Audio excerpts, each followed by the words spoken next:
So good evening. Last class में बेटा हमने नॉर्मल पे बेस्ड कुछ क्वेश्चंस देखे थे। आज कुछ क्वेश्चंस और ट्राई करेंगे, ठीक है। अच्छा, एक बिल्कुल बेसिक सा क्वेश्चन ले रहे हैं। सपोज हमारे पास एक ग्राउंड है और इस ग्राउंड पे हमने एक ब्लॉक रखा हुआ है। ओके, ये हमने ब्लॉक बना दिया। ये हमारा 10 kg का ब्लॉक है, लेट्स से। फाइन। हाँ, पहले नॉर्मल को देख रहे हैं। 10 kg का ब्लॉक है। आपने इस पे एक फोर्स लगाया है एट सम एंगल। जी, ये आपने एक एंगल पे फोर्स लगाया। ओके, एंगल दे दें आपको। चलिए, एंगल लेट्स से ये एंगल 60 डिग्री है। फाइन, 60 डिग्री का आपने एंगल दे दिया है और ये आपके पास 100 न्यूटन का फोर्स है। आपको बताना है what is normal and what is acceleration. जल्दी से कैलकुलेट कीजिए इसे, फिर आगे बात करेंगे। अब बेटा, अगर आप इस ब्लॉक का फ्री बॉडी डायग्राम बनाएंगे तो फर्स्ट फोर्स आपको इस पे मिलेगा 10G। वेट, ये आपने दिखाया 10G। एक आपको इस पे दिख रहा है नॉर्मल, ठीक है ना। नॉर्मल कहाँ पे होगा? ये आपकी कॉन्टेक्ट सरफेस रही ग्राउंड के साथ, तो ये एक नॉर्मल हो जाएगा। और एक फोर्स ये 60 डिग्री के एंगल पे लग रहा है। ओहो, एक मिनट। ओके, ब्लैक कलर ले लेते हैं। तो ये हमने एक फोर्स आपको दिखा दिया। ये हमारे पास 100 न्यूटन का फोर्स है, ठीक है। क्या लगता है आपको किस डायरेक्शन में एक्सेलरेट होगा? पॉजिटिव एक्स एक्सिस में। Very good, very good. इधर जाएगा तो आपने इस डायरेक्शन में एक्सेलरेशन दिखा दिया, ठीक है। अब आपको क्या करना है? अपनी एक्स और वाई एक्सिस चूज करनी है। ये आपने एक्स एक्सिस ले ली, ये आपने वाई एक्सिस ले ली। किसको ब्रेक करें भाई? 10G आपका वाई एक्सिस में है, n आपका वाई एक्सिस में है। केवल 100 न्यूटन ऐसा है जो ना तो x में है ना y में है, तो इस 100 न्यूटन को ब्रेक कर लीजिए। अब बेटा ध्यान रखिएगा, आपको एंगल जो है वो वर्टिकल के साथ दिया हुआ है। तो ये 100 न्यूटन को जब आप ब्रेक करेंगे, मैं थोड़ा सा डिफरेंट कलर ले लूं इसके लिए। ओके, एक कंपोनेंट तो ये आएगा और एक कंपोनेंट डाउनवर्ड। दो कंपोनेंट होंगे इस 100 न्यूटन के। क्लियर? ये वाला कंपोनेंट होगा 100 साइन 60 और वर्टिकल कंपोनेंट जो डाउनवर्ड डायरेक्शन में है वो है 100 कॉस 60। कितनों को ये बात समझ में आई? ओके, तो यहां से आप अगर x एक्सिस की इक्वेशन बनाएं तो x एक्सिस में अनबैलेंस फोर्स कौन सा है? एक ही फोर्स है। आप कहेंगे 100 sine 60 is equal to 10 into A. ये इक्वेशन सबको समझ में आई? First equation. और y एक्सिस की जब आप बात करेंगे तो y एक्सिस में इक्वेशन क्या बनेगी? n पॉजिटिव है, माइनस 10G को 100 लिख दूं। मैंने आपसे कई बार कहा है, मेरी क्लास में g की वैल्यू आप 10 लेंगे तो 10 इंटू 10 100 आ जाएगा। ओके, ये 10G को मैंने 100 ले लिया बेटा। ओके, और एक और है minus 100 cos 60 and that is equal to 0। ये बनी हमारी सेकेंड इक्वेशन। ये सबकी बनी? हाँ, चेक कर लीजिए, चेक कर लीजिए। तो a की वैल्यू क्या आई? 10 साइन 60 या √3/2, तो 5√3 मीटर पर सेकेंड स्क्वायर। ये हमारा एक्सेलरेशन आया। और नॉर्मल की वैल्यू कितनी आई? 100 प्लस 100 cos 60। cos 60 की वैल्यू हाफ। जब आप इसको प्लेस करेंगे इस पे तो ये 150 न्यूटन आ रहा है। क्या? चेक कर लो, 150 न्यूटन।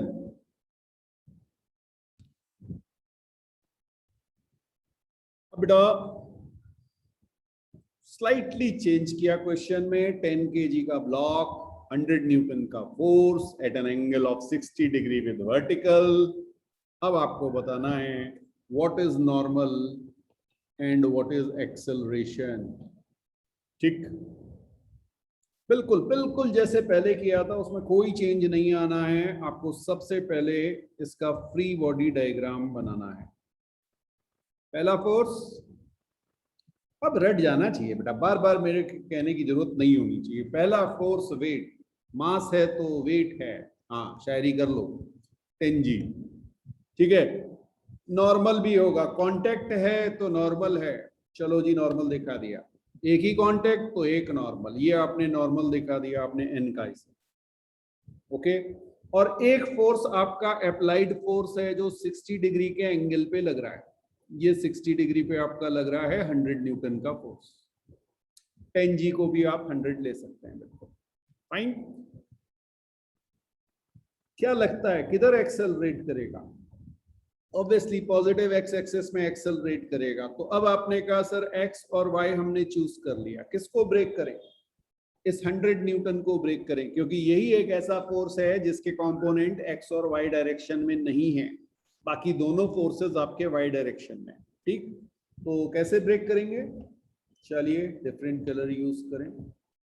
तो एक कंपोनेंट ये आएगा, ये आपका होगा 100 sin 60, और ये वाला कंपोनेंट हो जाएगा 100 cos 60।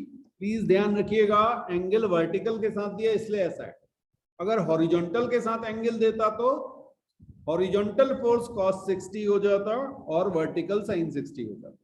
ठीक है, इसकी प्रैक्टिस भी आपको करनी पड़ेगी। मैंने आपको बहुत आसान सा तरीका बताया था। अगर आप एंगल की ओर घूमेंगे, अगर आप एंगल की ओर घूमेंगे तो कॉस, और एंगल से दूर घूमेंगे, एंगल से दूर घूमने का मतलब ये वाला कंपोनेंट ब्लू वाला देखिए दूर जाके आ रहा है। ठीक है, और ये देखिए ये एंगल की ओर घूम के आ रहा है कंपोनेंट, तो ये कॉस का। ठीक है, चलिए बहुत बढ़िया।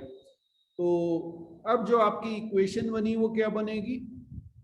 100 sin 60 is equal to 10A। बिल्कुल एक्सेलरेशन आपने कहा फिर से 5√3 मीटर पर सेकेंड स्क्वायर आ गया। ये आपकी एक्स एक्सिस की इक्वेशन से आया है बेटा, है ना? एक्स एक्सिस की इक्वेशन थी। वाई एक्सिस की इक्वेशन क्या बनेगी? वाई एक्सिस के फोर्सेस को बैलेंस करेंगे तो आप कहेंगे n पॉजिटिव है प्लस 100 cos 60। ये प्लस क्यों लेगा? क्योंकि फोर्स अपर डायरेक्शन में हो गया। Minus 100 is equal to 0। तो यहां से आपके नॉर्मल की वैल्यू आ जाएगी 100 माइनस 100 cos 60। कोई डाउट? ओके, ये कितना आया? 50 न्यूटन आया क्या?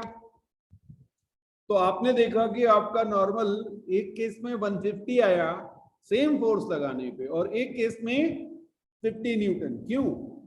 बिकॉज एक केस में वो सपोर्ट कर रहा था और 100 न्यूटन एक केस में क्या कर रहा था? सपोर्ट कर रहा था। किसको? वेट को। और एक में वेट को अपोज कर रहा था, तो नॉर्मल उसी के अकॉर्डिंग चेंज हो गया। क्लियर है बेटा? सपोज हमारे पास एक एग्जांपल देख रहे हैं, यहाँ पे एक वॉल है, ठीक है?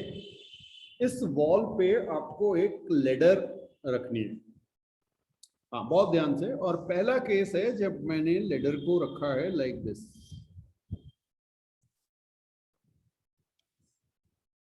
हाँ जी, ग्रीन कलर से आपको लेडर दिखाई गई। ओके, लेट्स से लेडर का मास है m, mass of ladder is m। आपको इसका फ्री बॉडी डायग्राम बनाना है, FBD ऑफ लेडर। ठीक, तो कैसे बनाएंगे? अब एक चीज तो सबको क्लियर है कि आपने जो है खाली अगर लेडर दिखानी है तो आपने ऐसे करके लेडर दिखा दी, जो भी इसकी लेंथ थी। बहुत बढ़िया। अब आपसे क्वेश्चन पूछा गया कि भाई मास कहाँ पे एक्ट कर रहा होगा, तो आपने कहा सेंटर ऑफ ग्रेविटी पे।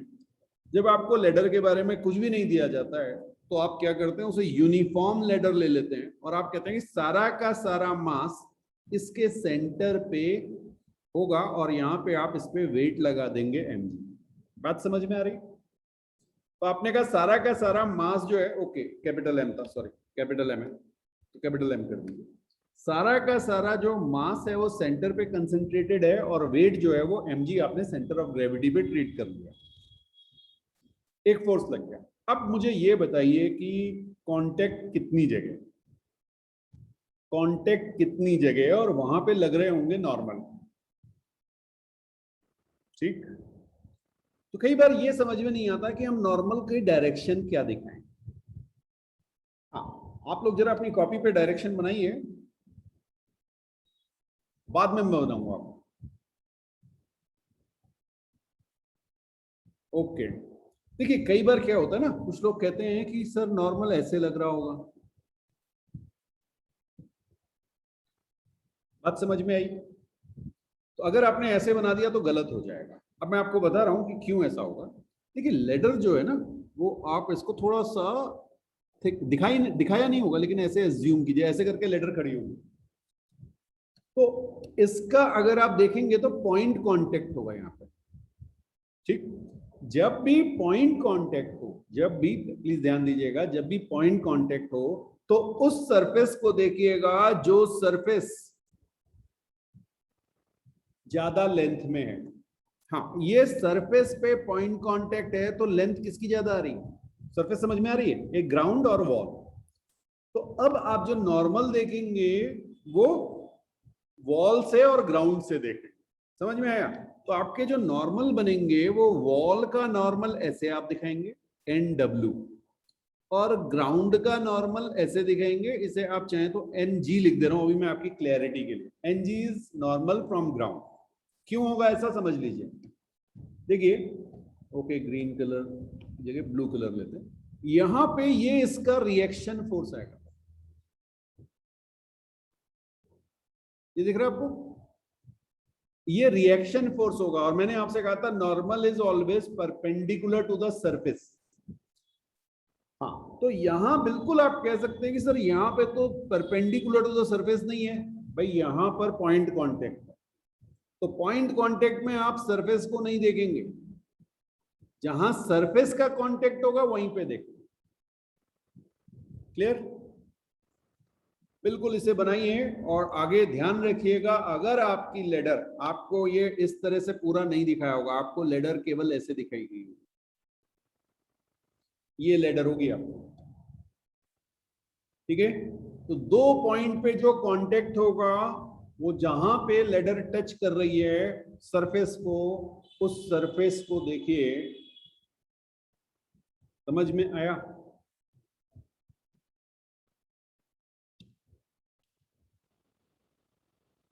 सेकेंड केस में आपको लेडर कुछ इस तरह से दिखाएगी।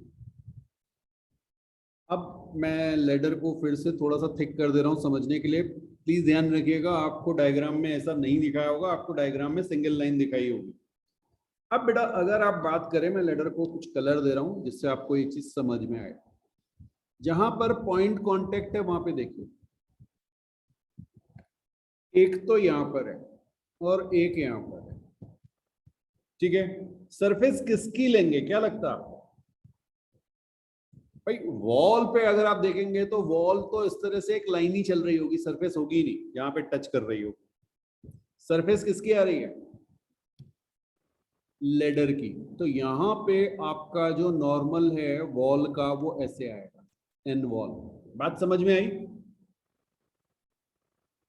हाँ, और ग्राउंड पे अपवर्ड डायरेक्शन में होगा, क्यों? बिकॉज जब आप यहां ग्राउंड पे देखेंगे, चलिए ग्राउंड को हम थोड़ा सा ब्राउन कलर से देख रहे हैं, ये देखिए यहां पर ग्राउंड की सरफेस आ रही है, ठीक है। तो इसका जब आप फ्री बॉडी डायग्राम बनाएंगे तो इसका फ्री बॉडी डायग्राम में आप लेडर दिखाएंगे, इस लेडर पे आप सेंटर पे मास दिखाएंगे mg, और इस केस में जो आपके नॉर्मल होंगे वो ये तो एन ग्राउंड रहेगा, लेकिन इधर ये एन वॉल हो जाएगा। तो दो केसेस का ध्यान रखिएगा, इनमें खूब कंफ्यूजन होता है, इसीलिए मैंने आपको स्टार्टिंग में ही ये चीज क्लियर कर दी कि इस तरह के दो केसेस आपको मिलेंगे और कोई केस नहीं आएगा इसमें। नेक्स्ट डालिएगा फ्रिक्शन। बेटा ये आपको क्लास 9 से भी पता होगा कि फ्रिक्शन तभी सीन में आता है जब रफ सरफेसेस कांटेक्ट में होती हैं। Rough surfaces are in contact. ठीक है, तो पहला पॉइंट तो ये हो गया। लेकिन यहीं पे मेरा आपसे एक बड़ा बढ़िया सा क्वेश्चन है, समझिएगा जरा, कि इसमें खूब कंफ्यूजन होता है बच्चों को। ठीक है, बट ये सबसे पहला क्वेश्चन यही होना चाहिए शायद। मान लीजिए मेरे पास एक ब्लॉक रखा हुआ है और मैं आपसे कह रहा हूं कि मेरे पास एक 10 kg का ब्लॉक है और ये सरफेस रफ है। अभी तक हम स्मूथ सरफेस की बात करते थे, अब मैं आपसे कह रहा हूं ये सरफेस रफ है। आपको मुझे बताना है कौन कौन से फोर्सेस लग रहे हैं। मैंने आपको 5 फोर्सेस के नाम अब बता दिए, 4 को हम डिस्कस कर चुके हैं, 5वां आपके सामने है, फ्रिक्शन। ठीक, तो फोर्सेस के नाम है weight, normal, friction, tension and spring force. तो चेक करते चलिए कौन कौन से फोर्स होंगे और कौन से नहीं होंगे और कहां कहां लगेंगे। हाँ, फ्रिक्शन की अभी चिंता नहीं, बट आपको सिर्फ ये बताना है कि क्या फ्रिक्शन होगा या नहीं होगा, बस इतना बताना है आपको। ठीक है, तो फर्स्ट फोर्स वेट। मैंने आपसे पहले ही कहा, अब तो शायरी बन चुकी है कि वेट है, मास है तो वेट है। तो 10 kg मास दिया हुआ है मैंने। ओके, आपने पहला फोर्स दिखा दिया यहाँ पे 10G। ठीक है, हाँ, मैं अलग से नहीं बना रहा हूँ, वहीं पे फोर्सेस दिखा दे रहा हूँ उसके। ओके, दूसरा फोर्स, बिल्कुल सही बात आपने कहा सर, कांटेक्ट है तो नॉर्मल है। मैंने भी कहा बिल्कुल अच्छी बात है, ये देखिए मैंने नॉर्मल दिखा दिया आपको। अब बात यह है कि भाई रफ सरफेस है तो क्या फ्रिक्शन होगा।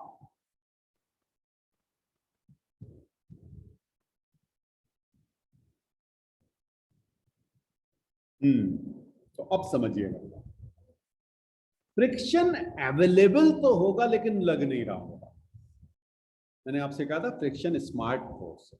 ठीक है, फ्रिक्शन तभी सीन में आता है जब रिलेटिव मोशन की टेंडेंसी हो या रिलेटिव मोशन हो रहा हो। तो यहां पर स्टार के साथ लिखिएगा, फ्रिक्शन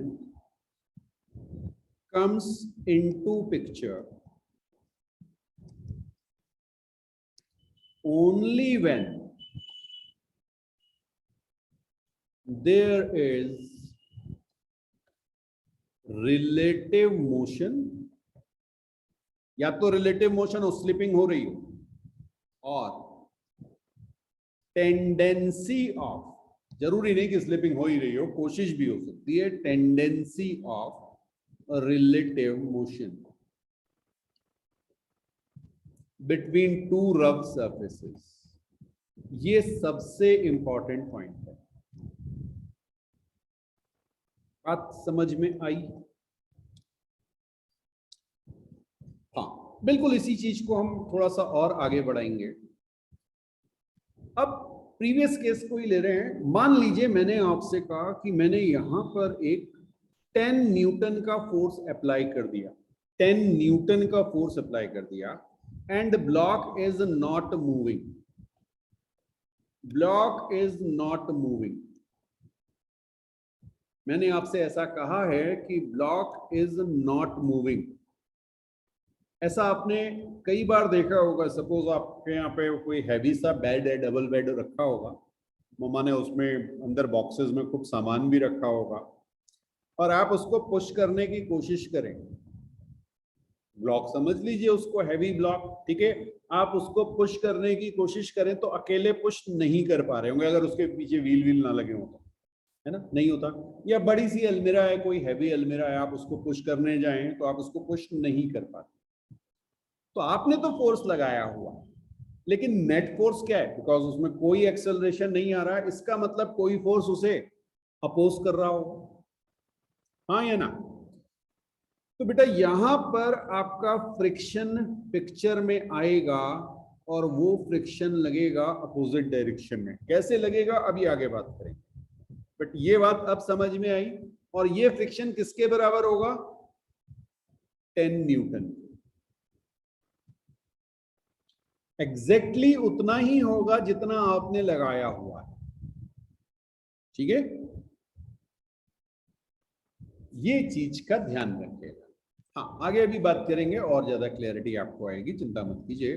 बट अगर आप किसी ब्लॉक को पुश कर रहे हैं और वो ब्लॉक अपनी जगह से मूव नहीं कर रहा है, अगर वो अपनी जगह से मूव नहीं कर रहा है, दैट मीन्स वो ब्लॉक उतना ही फ्रिक्शन फोर्स उस पर लग रहा है, ठीक है, जितना आपने उसे पुश कर रहा है। तो इसका फ्री बॉडी डायग्राम कैसे बनेगा? आप कहेंगे एक फोर्स 10G, एक फोर्स नॉर्मल, एक आपने लगाया 10 न्यूटन का पॉजिटिव एक्स एक्सिस में, और फिर आप कहेंगे एक आपका लग जाएगा फ्रिक्शन जिसकी वैल्यू होगी 10 न्यूटन। ये आपका फ्रिक्शन है।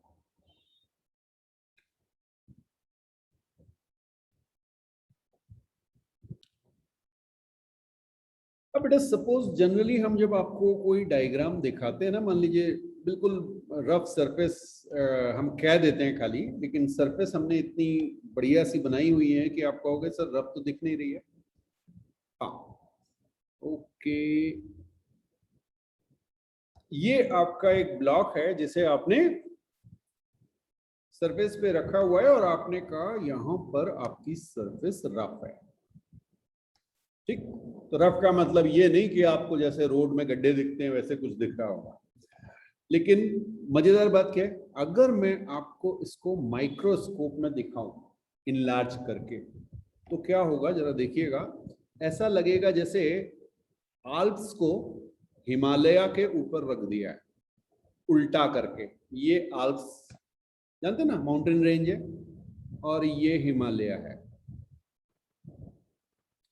ये कुछ आपकी माइक्रोस्कोपिक पिक्चर कुछ ऐसे होगी, जिससे आप स्मूथ सरफेस समझ रहे थे। यस, वो आपकी कुछ इस तरह की पिक्चर दिख रही होगी आपको। इतने पोर्शन को मैंने आपको इनलार्ज करके दिखाया है, ठीक है। हाँ, बात समझ में आ रही है? ये रेड पोर्शन जो है ना आपका, बिल्कुल मैं आपको यहां पे दिखा दूं, ये रेड ब्लॉक है हमारे। तो ये रेड ब्लॉक का पोर्शन ये रहा आपके पास। क्लियर? ये आपको आंखों से नहीं दिखेगा बेटा, ये माइक्रोस्कोपिक व्यू है। ये इस तरह से जो आपको लग रहा है कि फ्लैट कनेक्टेड है, वो कुछ इस तरह से कनेक्टेड होगा। अब देखिएगा, जो कांटेक्ट होता है वो पॉइंट कांटेक्ट होता है, और पूरी सरफेस कांटेक्ट में नहीं होती, कुछ जगह टच है। अब ये अपने क्लास 9th में प्रेशर पढ़ा था, याद है? अगर एरिया कम होता है तो आपको दिख क्या रहा था? आपको दिख रहा था सर मेरे जो ब्लॉक है, अगर वो इस तरह का एक क्यूबिकल ब्लॉक लिया हुआ है, किसी भी शेप का ब्लॉक हो सकता है, ठीक है, तो उसका जो सरफेस एरिया है वो इतना था। बट रियलिटी में यहां पर कुछ पॉइंट्स थे जो कांटेक्ट में आ रहे थे। क्लियर? तो ये जो पॉइंट्स होते हैं इन्हें आप कहते हैं pressure points. Pressure points, fine. और इन प्रेशर पॉइंट्स पे हाई प्रेशर जनरेट हो जाता है, बिकॉज पूरा का पूरा वेट इस छोटे से एरिया पे, पॉइंट का एरिया आप खुद सोच सकते हैं कितना होगा, ठीक है। तो ये हाई प्रेशर हो जाता है, और इस हाई प्रेशर की वजह से कोल्ड वेल्ड जनरेट हो जाते हैं, यानी आपके जो दो मटेरियल होते हैं उनके बीच बॉन्डिंग बन जाती है। जो अपर पार्ट है और लोअर पार्ट है, आप उसे ग्राउंड कह सकते हैं और एल्मिरा कह सकते हैं। तो एल्मिरा के आयरन अगर है, आयरन एल्मिरा है, तो आयरन के जो पार्टिकल्स हैं और जो नीचे वाले पार्टिकल्स हैं उनके बीच एक बॉन्डिंग हो जाती है। समझ में आया? हाँ, तो पॉइंट ऑफ प्रेशर्स भी कह सकते हैं और प्रेशर पॉइंट्स भी कह सकते हैं, ठीक है।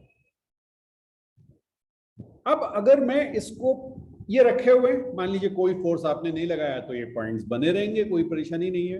बट अगर आप इस चीज को पुश करते हैं, आपने एक फोर्स लगाया F, तो आपको इस ब्लॉक को मूव कराने के लिए क्या करना पड़ेगा?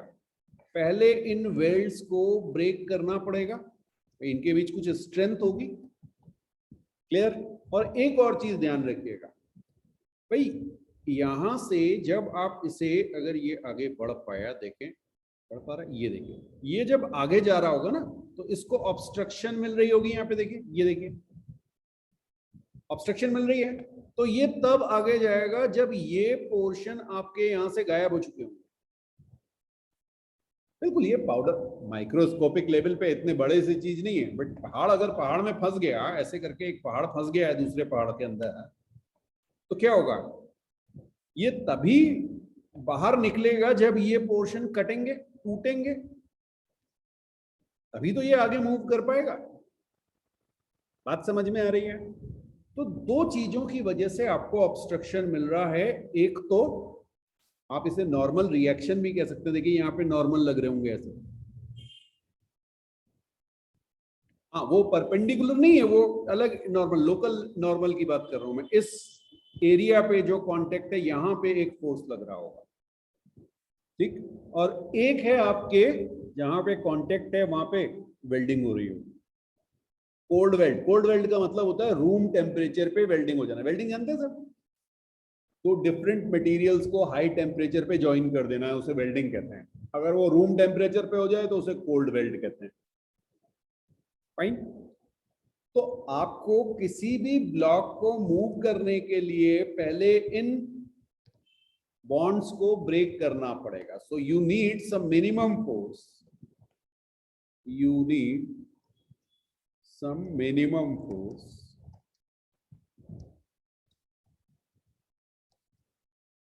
to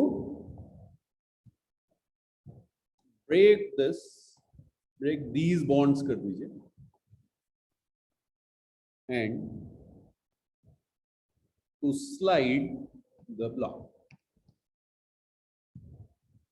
ओके, तो एक तो आपको स्टार्टिंग में चाहिए, लेकिन ये बॉन्ड्स तो नई पोजीशन पे पहुंचेगा, फिर से बनाएगा। ऑब्वियसली हो सकता है उतने ना बनाए, लेकिन नई पोजीशन पे जाएगा तो फिर से कुछ बॉन्ड्स बना लेगा। तो ये आपके पास कंटिन्यूअसली फ्रिक्शन अवेलेबल होता है, ठीक। हाँ, अब इंपॉर्टेंट पॉइंट लिखिए, तो ये तो समझने वाली चीज होगी। अब जो न्यूमेरिकल में जरूरत हो,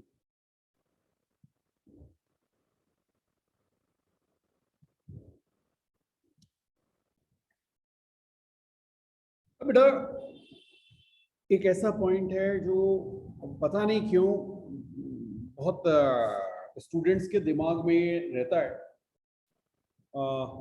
आपको लगता है कि फोर्स वेलोसिटी को अपोज करता है, ठीक है। तो एक स्टेटमेंट में लिख रहा हूं, फोर्स अपोजेज वेलोसिटी, या फ्रिक्शन फोर्स लिख लीजिए और क्लियरिटी के लिए, friction force opposes velocity. Friction force की बात कर रहे हैं तो फ्रिक्शन फोर्स अपोजेज वेलोसिटी, ठीक है। यहां पे बड़ा बड़ा लिख लीजिएगा रॉन्ग स्टेटमेंट, मैं प्रूव कर दूंगा आपको अभी, ठीक है। हाँ, friction force opposes velocity, that is a wrong statement. सही स्टेटमेंट क्या है वो लिखिएगा, friction force opposes relative velocity, friction force opposes relative velocity. Fine. तो ये बहुत इंपॉर्टेंट पॉइंट है, इसे ध्यान रखिएगा। खूब गलतियां होती है, बड़ा सिंपल सा पॉइंट पूछा जाता है कि हम करते क्या है, ब्लॉक आगे जा रहा है, हमने कहा आंख बंद करके फ्रिक्शन पीछे लगेगा। आगे क्वेश्चंस करेंगे, आपको खुद समझ में आएगा कि ऐसा जरूरी नहीं है कि ब्लॉक आगे जा रहा है तो फ्रिक्शन हमेशा पीछे लगे, ठीक। हो सकता है फ्रिक्शन ही ब्लॉक को आगे ले जा रहा हो, ये भी पॉसिबिलिटी है, वो डिस्कस करेंगे आगे। ओके, सेकंड इंपॉर्टेंट पॉइंट लिखिएगा, friction does not depend on area. friction does not depend on area of contact. ठीक है, जनरली ऐसा लगता है कि जितना ज्यादा एरिया होगा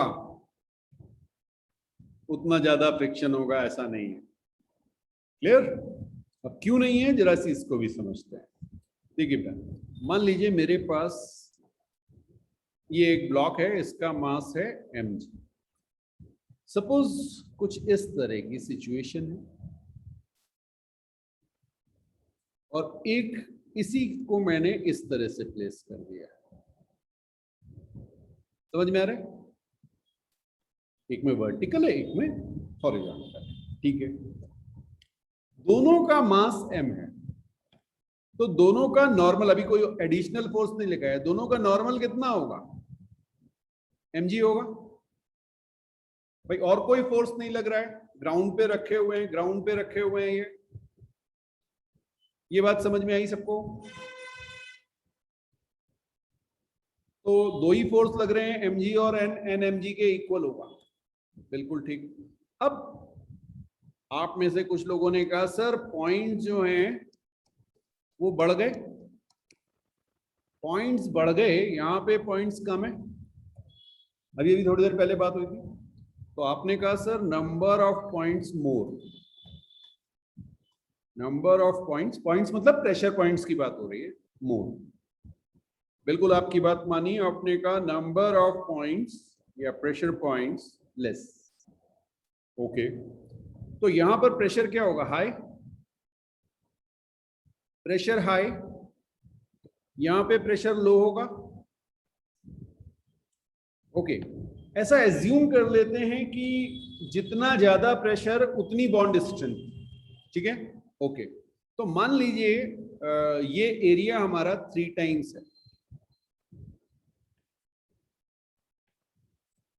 अच्छा एक मिनट, ये शायद उल्टा हो गया। हाँ, यहाँ पे प्रेशर लो होगा, सॉरी, प्रेशर यहाँ लो होगा, यहाँ पे हाई होगा। हाँ, प्रेशर यहाँ पे लो होगा, अरे ज्यादा है ना पॉइंट्स, और यहाँ पे प्रेशर हाई होगा। ये बात समझ में आई? अरे यहाँ एरिया लेस हो जाएगा ना, इफेक्टिव एरिया जो पॉइंट कॉन्टेक्ट का है, यहाँ पे एरिया मोर होगा, and pressure is equal to normal upon area. Please ध्यान रखिएगा, ये एरिया किसका है? पॉइंट्स का एरिया। ठीक है, ये बात समझ में आ रही है? ओके, तो आपने कहा सर यहां पे जो स्ट्रेंथ है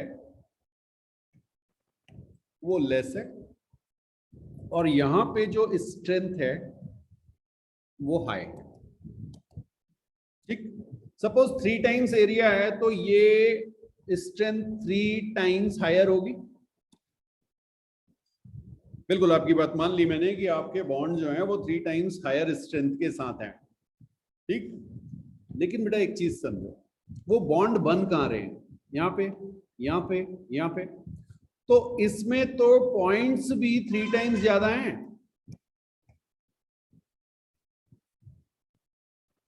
मान लीजिए एक जो बॉन्ड है, एक एग्जांपल ले लेते हैं, 1 न्यूटन का फोर्स लगा रहा है,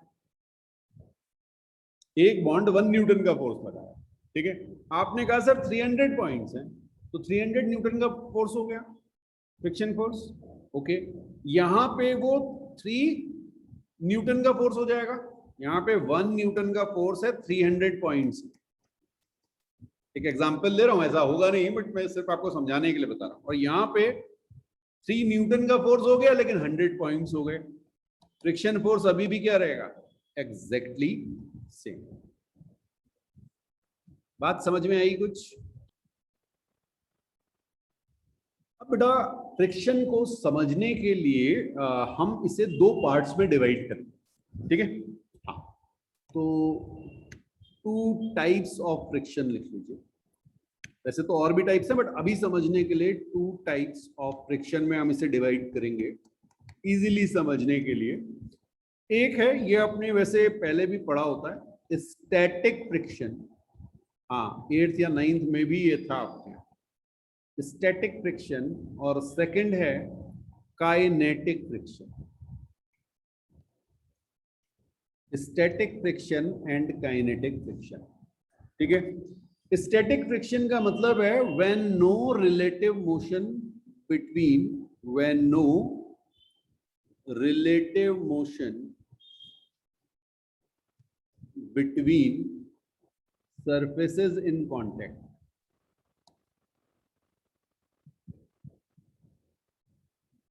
ठीक है। या आप इसे और भी लिख सकते हैं, नो स्लिपिंग भी कह सकते हैं। कोई स्लिपिंग अगर नहीं हो रही है तो आपका स्टैटिक फ्रिक्शन होगा।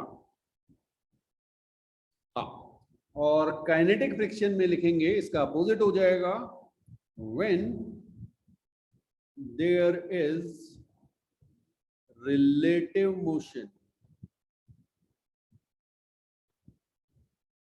between surfaces in contact,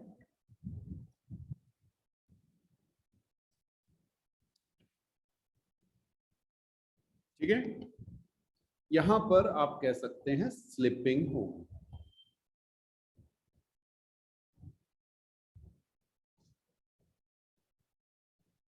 कोई डाउट? एक पॉइंट और इसी पे लिख लीजिए, दे आर म्यूचुअली एक्सक्लूसिव। ये जो काइनेटिक और स्टैटिक हैं म्यूचुअली एक्सक्लूसिव। म्यूचुअली एक्सक्लूसिव का मतलब समझ में आया? जब एक होगा तो दूसरा नहीं हो सकता, एक ही हो सकता है इसमें, ठीक। अगर स्लिपिंग हो रही होगी तो फिर स्लिपिंग, नो स्लिपिंग वाली सिचुएशन होगी नहीं, ठीक है। तो जहां स्टैटिक फ्रिक्शन होगा वहां काइनेटिक नहीं होगा, और जहां काइनेटिक होगा वहां स्टैटिक नहीं होगा। अच्छा, जब हमने आपको फोर्स पढ़ाया था तो हमने आपसे कहा था कि कुछ प्रॉपर्टीज हमें फोर्स की पता होनी चाहिए। तो एक तो है मैग्नीट्यूड, ठीक है। हाँ, मैग्नीट्यूड अभी आप इसको ना एफ एस एंड एफ के लिख लो, ये अभी डिटेल में समझ रहे हैं इसको। Static friction and kinetic friction, F S and F के। हाँ, ये अभी बता रहा हूं आपको कि ये कैसे होगा, क्योंकि सारा खेल ही इसी का है। सेकेंड है बेटा डायरेक्शन, ठीक है। डायरेक्शन है opposite to relative motion of body. हाँ, जिस डायरेक्शन में रिलेटिव मोशन हो रहा है बॉडी में उसके अपोजिट होगी, ठीक है। ओके, थर्ड हमने आपसे कहा था point of application. Point of application, तो पॉइंट ऑफ एप्लीकेशन कहां होगा? कांटेक्ट सरफेस पे लगता है, तो आप लिख लीजिए सरफेस ऑफ कांटेक्ट, वहीं पे आएगा ये, और कहीं नहीं लगेगा। और फोर्थ हमने आपसे कहा था line of action. Line of action लिख लीजिए बेटा इसकी, parallel to surface, parallel to surface. हाँ, ये नोट हो जाए तो फिर आगे बात करते हैं। अब बेटा आप इन्हें रूल्स भी कह सकते हैं, आप इन्हें लॉज भी कह सकते हैं, ठीक। इस चीज को समझ लेंगे तो पूरा फ्रिक्शन आपको समझ में आ जाना है आगे, ठीक है। तो रूल 1 लिखिए, या लॉ 1 भी आप कह सकते हैं, ठीक है। If body does not move, if body does not move, then friction is static, ठीक है।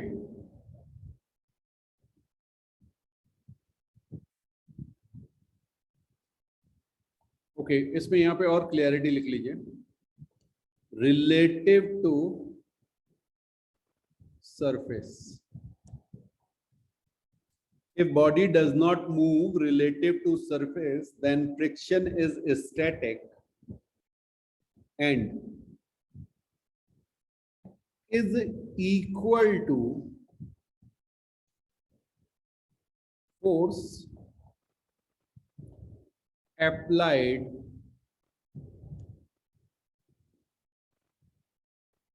parallel to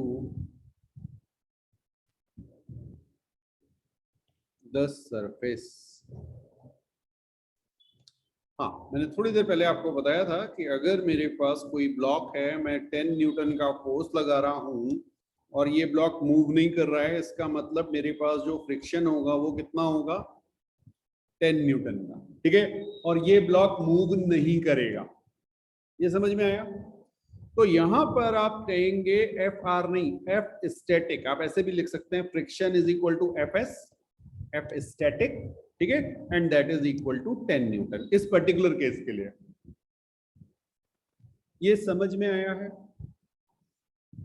और क्लियरिटी के लिए आप मेंशन कर सकते हैं they are equal and net force is 0, ठीक, और they can cancel each other, बिल्कुल सही बात।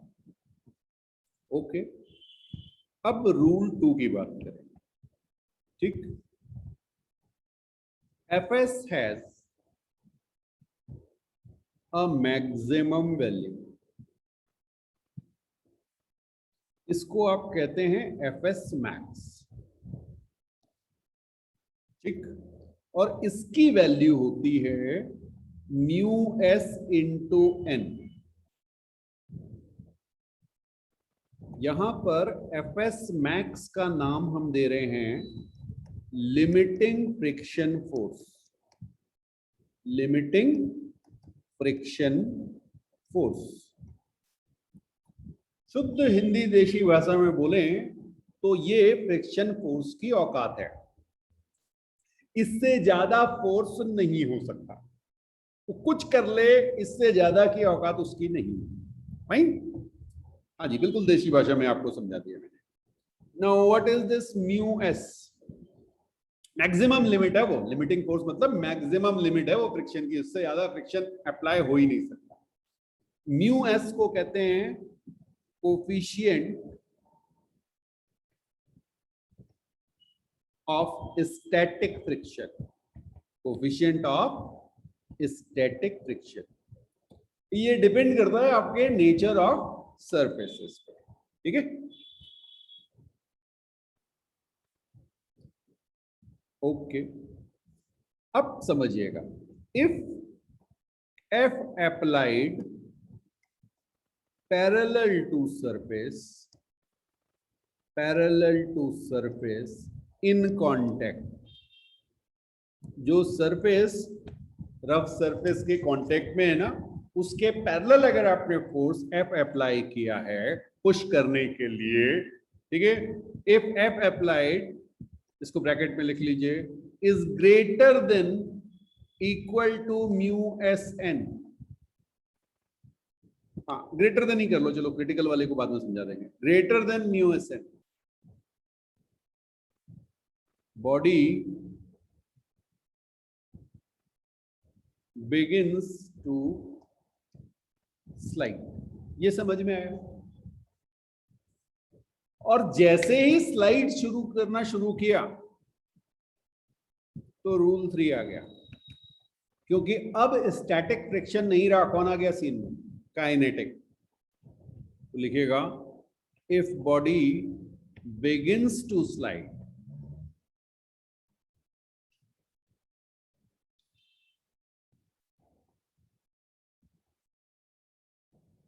F K is equal to mu k n, where mu k is coefficient of kinetic friction. ये मैक्सिमम केस में सेम होते हैं but अलग अलग हो सकते हैं, ठीक है। mu k is coefficient of kinetic friction, ठीक है। तो 3 रूल हमने आपको बताया। हमने क्या कहा, अगर कोई बॉडी रुकी हुई है आपने उस पर पैरेलल फोर्स लगाया और वो रुकी रही, तो आपका फ्रिक्शन फोर्स आपके अप्लाइड फोर्स के इक्वल हो जाएगा। ध्यान रखिएगा, फोर्स किस डायरेक्शन में अप्लाई करना है, parallel to surface in contact. Okay, दूसरी चीज, जो आपका स्टैटिक फ्रिक्शन है उसकी एक लिमिट, वो लिमिट कितनी है, mu S into N, mu S into N. जब तक आपका फोर्स इससे बड़ा ना हो जाए, तो एक्चुअल में म्यू एस एन क्या है, वो फोर्स है जो वो बॉन्ड्स ब्रेक करने के लिए आपको चाहिए। जब तक आप उन बॉन्ड्स को ब्रेक नहीं करेंगे जो कोल्ड वेल्ड की वजह से बने हुए हैं या जो रफनेस की वजह से बने हुए हैं, तब तक बॉडी स्लिप नहीं करेगी। तो उन बॉन्ड्स को तोड़ना जरूरी है। एक बार वो बॉन्ड्स टूट गए तब भी आगे जाके वो बॉन्ड्स बनते रहते हैं नई पोजीशन पे। क्लियर? तो वो बॉन्ड्स ब्रेक करने के लिए जो आपको फोर्स चाहिए होता है उसी को आप कहते हैं फ्रिक्शन। एक बात सोचिए कि भाई ये फ्रिक्शन लगा कौन रहा है, दूसरी वाली सरफेस। चलो चलो देख लेते हैं, बिल्कुल देख लेते हैं। ये देखिए, ये हमने एक ब्लॉक बनाया और एक हमने सरफेस बनाई। ओके, रेड कलर का ब्लॉक और ये ब्लैक कलर की सरफेस। अच्छा, आपने मुझसे कहा सर अगर हम अब इसका सपोज ये इस पे एक फोर्स लगा दिया हमने, लेट से हमने फोर्स लगा दिया, ये हमारे पास एक फोर्स एफ अप्लाइड है और आप देख रहे हैं ये पैरेलल टू कॉन्टेक्ट सरफेस है। पैरेलल टू कॉन्टेक्ट सरफेस समझ में आया? एक्स डायरेक्शन में कॉन्टेक्ट सरफेस है, बिल्कुल सही। तो अब मैं आपसे कह रहा हूं इसका फ्री बॉडी डायग्राम आपको बनाना है। अभी हम बात नहीं कर रहे कि ये मूव कर रहा है नहीं कर रहा है, सिर्फ आपको फोर्सेस दिखाने हैं। ओके, आपने कहा फर्स्ट फोर्स mg, अगर इसका मास m दिया हुआ है। दूसरा फोर्स नॉर्मल, एक फोर्स आपने ग्रीन कलर का F अप्लाइड और एक फोर्स आपने कहा सर फ्रिक्शन। बात समझ में आई? कोई रोप नहीं सो कोई टेंशन नहीं, और कोई स्प्रिंग फोर्स नहीं बिकॉज कोई स्प्रिंग नहीं। ये सबको क्लियर हो गया? अब एक बात समझना बेटा, ये फोर्स किसने लगाया, फ्रिक्शन फोर्स, ग्राउंड ने, और ये फोर्स भी किसने लगाया, ग्राउंड ने। एक हॉरिजॉन्टल फोर्स है, एक वर्टिकल फोर्स है। बात समझ में आई? तो यहां पे लिखिएगा N is normal reaction of surface. N क्या है, सरफेस की नॉर्मल रिएक्शन या परपेंडिकुलर रिएक्शन, ठीक है। And friction is parallel reaction of surface, यही तो है। बात समझ में आई? दोनों ही फोर्स कौन लगा रहा है, आपकी सरफेस। तो इन दोनों को कई बार रिएक्शन फोर्स कह दिया जाता है। कई बुक्स में स्टूडेंट को कंफ्यूजन हो जाता है, बोले सर रिएक्शन का मतलब नॉर्मल हमेशा नहीं होता बेटा। रिएक्शन फोर्स का मतलब होता है, दो फोर्सेस हैं, ब्लू कलर के आपको दिख रहे हैं, under root n square plus FR square. ये कितनों को समझ में आया? दो फोर्सेस हैं, एक ऐसे लग रहा है FR और एक नॉर्मल, एंगल कितना है 90 डिग्री। रिजल्टेंट किधर होगा, रिजल्टेंट फोर्स कुछ ऐसे आ रहा होगा।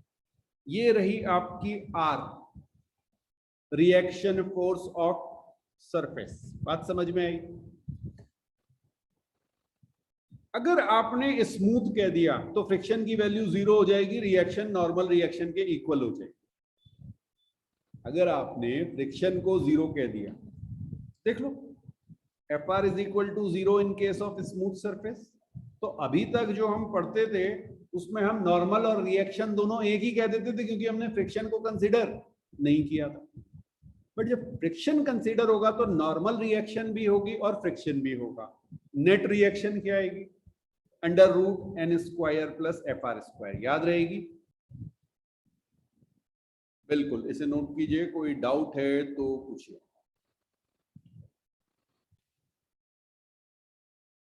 बेटा एक पॉइंट लिख लीजिएगा, if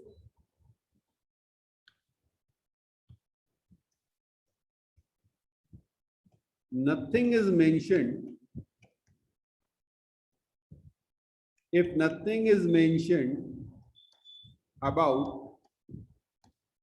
mu s and mu k, ये क्या है? ये कांस्टेंट है बेटा, जो सरफेस पे डिपेंड करते हैं, कोफिशिएंट ऑफ फ्रिक्शन इसे कहते हैं, स्टैटिक फ्रिक्शन और काइनेटिक फ्रिक्शन, ठीक है? Then mu S is equal to mu K is equal to mu, आप खाली म्यू कह देते हैं, इसे बराबर ले लीजिएगा, ठीक है? But in practical conditions mu k is less than mu s. Kinetic coefficient जो है वो हमेशा स्टैटिक कोफिशिएंट से कम होता है। क्यों भाई? जब मोशन में होता है तो बॉन्डिंग उतनी नहीं बन पाती, एक बार मोशन में आ गया, बॉन्ड्स ब्रेक हो गए तो बॉन्डिंग उतनी नहीं हो पाती, तो म्यू एस की वैल्यू म्यू के टर्म्स में कम और म्यू एस की वैल्यू म्यू के टर्म्स में ज्यादा हो, ठीक है? एक सिंपल सा क्वेश्चन देख रहे हैं, देखिएगा इसको।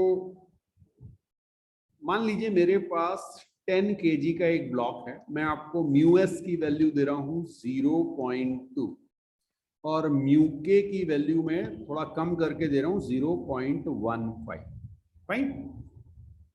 पूरे फ्रिक्शन में सबसे पहली चीज जो है वो आपको फ्री बॉडी डायग्राम से नॉर्मल निकालना आना चाहिए। अभी मैंने कुछ और आपको नहीं दिया होगा, केवल एक ब्लॉक रखा हुआ है और इस पे मैं एक फोर्स लगाऊंगा F। अभी मैंने आपको बताया नहीं कि कितना फोर्स है, ठीक है? तो सबसे पहले आपको इसका नॉर्मल कैलकुलेट करना है। हाँ, जल्दी से फ्री बॉडी डायग्राम बनाइए और नॉर्मल बता दीजिए। अभी फ्रिक्शन मत देखिए, बस नॉर्मल कैलकुलेट कीजिए। पहला काम आपको नॉर्मल कैलकुलेट करना है। ओके, आपने कहा नॉर्मल की वैल्यू आ गई mg या 100, ठीक है? नॉर्मल 100 न्यूटन आ चुका सबका, n is equal to mg आ गया सबका। बहुत बढ़िया, बहुत बढ़िया। सबसे पहला काम आपको जो है n कैलकुलेट करना। अब आपको बेटा यहाँ पे fs मैक्स कैलकुलेट करना है, fs मैक्स। इसका बाकी किसी चीज से अभी कोई मतलब नहीं है, इस सिंपल वाली सिचुएशन, ठीक? तो fs मैक्स मैंने आपको बताया था म्यू s इंटू n। हाँ जी, कितना हो जाएगा? म्यू s इंटू n, ये आपका हो गया 0.2 इंटू 100, ये आपका 20 न्यूटन हो गया। बात समझ में आई? तो आपने क्या किया, आपने ये निकाल लिया कि मेरी फ्रिक्शन जो स्टैटिक फ्रिक्शन है उसकी मैक्सिमम वैल्यू 20 न्यूटन है, ठीक? अच्छा, अब हम F की वैल्यू यहाँ पे आपको दिखा रहे हैं। मान लीजिए मैंने F की वैल्यू रखी 10 न्यूटन, F की वैल्यू 10 न्यूटन है। आप मुझे बताएंगे क्या होगा? F की वैल्यू 10 न्यूटन है, फ्रिक्शन फोर्स की लिमिट कितनी है? 20 न्यूटन, और ये 20 न्यूटन 10 न्यूटन से कम है, तो फ्रिक्शन इतना स्मार्ट होता है कि पूरा फोर्स यूज नहीं करता। जब आप फ्री बॉडी डायग्राम बनाएंगे तो आप क्या दिखाएंगे? आप कहेंगे सर एक तो मेरे पास 10G, एक मेरे पास नॉर्मल, एक मेरे पास 10 न्यूटन का अप्लाइड फोर्स और एक मेरे पास फ्रिक्शन जिसकी वैल्यू 10 न्यूटन। 20 मत कर देना, नहीं तो गड़बड़ हो जाएगी। क्यों? बिकॉज 20 क्या है? 20 इज मैक्सिमम लिमिट, और अभी फ्रिक्शन को जरूरत नहीं है। उसने कहा यार 10 न्यूटन से काम चल रहा तो मैं 20 न्यूटन क्यों लगाऊं? समझ में आया? तो 20 न्यूटन लगेगा ही नहीं। ओके, बॉडी किस पे रहेगी? बॉडी एट रेस्ट, लिख लीजिए, body remains at rest, body remains at rest, ठीक है। और आप यहां पे कह सकते हैं F R is equal to 10 newton and इसे आप कहेंगे एफ एस। अच्छा, अब मैंने इस एफ को और बढ़ा दिया, इस एफ को इंक्रीज कर दिया, कितना कर दिया? इफ एफ को मैंने 15 न्यूटन कर दिया, क्या लगता है आपको क्या होगा? जल्दी सोचिए। 15 न्यूटन का फोर्स आप लगा रहे हैं, लिमिट कितने की है? 20, अभी भी कम है, यानी सारे बॉन्ड ब्रेक नहीं हुए होंगे, बॉडी मोशन में नहीं आएगी, क्या रहेगा? स्टैटिक सिचुएशन, रेस्ट पे रहेगी बॉडी। तो फ्री बॉडी डायग्राम क्या बनेगा? इधर 15 न्यूटन, इधर 15 न्यूटन, ये 10 जी और ये नॉर्मल। बात समझ में आई? आप कहेंगे body remains at rest, friction is equal to F S is equal to 15 newton. और ये सिचुएशन कहां तक रहेगी? ये सिचुएशन रहेगी बेटा एफ इज इक्वल टू 19.99999, जितने 9 बनाना चाहो बना लो। 20 न्यूटन से जब तक कम होगा तब तक आपके फ्रिक्शन की value F S is equal to 19 point या एफ अप्लाइड के बराबर होगी and body remains at rest. बात समझ में आई?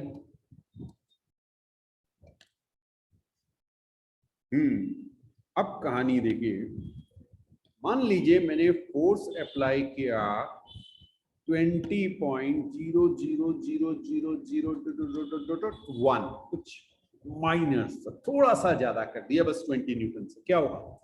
सारे के सारे बॉन्ड ब्रेक हो गए होंगे, ये ग्रेटर देन 20 न्यूटन हो गया, मेरा फोर्स ग्रेटर देन 20 न्यूटन हो गया। ऑब्वियसली इतना मेरा कंट्रोल होगा नहीं, मैं सिर्फ आपको समझाने के लिए बता रहा हूँ। 20 न्यूटन का फोर्स लगा के अगर आपने ऐसे भी कर दिया एक हल्का सा ब्लो, तो आपकी बॉडी मूव कर जाएगी, बिकॉज वो क्रिटिकल कंडीशन पे होगी, 20 न्यूटन लग रहा होगा। समझ में आया? तो हल्की सी हवा भी उसे आगे ले जाएगी। ओके, अब बेटा बॉडी मूव करने लगेगी, बॉडी स्टार्ट मोशन, और रिलेटिव मोशन कह सकते हैं आप, बिल्कुल स्लिप करने लगेगी, ठीक है। आप चाहें तो स्लिप लिख लीजिए। जैसे ही स्लिप करने लगेगी फ्रिक्शन कौन सा आ जाएगा? Kinetic friction. बात समझ में आई? क्लियर है? काइनेटिक फ्रिक्शन था कितना? म्यू के एन, और ये कितना था? 0.15 इंटू 0.15 इंटू 100, यानी ये था 15 न्यूटन। आप फोर्स कितने का लगा रहे हो? 20 न्यूटन का, और फ्रिक्शन कितने का लग रहा है? 15 न्यूटन का। क्यों? बिकॉज ये एफ के हो चुका है। बात समझ में आई? तो सडनली कभी कभी आपने देखा होगा जब आप पुश करते हो नहीं चल रहा होता है, फिर अचानक एक जर्क लगता है। वो जर्क क्यों है वो समझा रहा हूं। हमने ब्लॉक कहा था 10 kg का, जैसे ही 20 न्यूटन का फोर्स या 20.000, ये आप मेजर नहीं कर सकते, मैं जस्ट एक 20 से एक्स्ट्रा फोर्स ले रहा हूं, ठीक है। ओके, तो एक्सेलरेशन क्या आ जाएगा? Net force that is 20 minus 15 divided by 10, तो ये आपका ओके 1/2 मीटर पर सेकेंड स्क्वायर का एक्सेलरेशन आ गया सडनली। बात समझ में आई?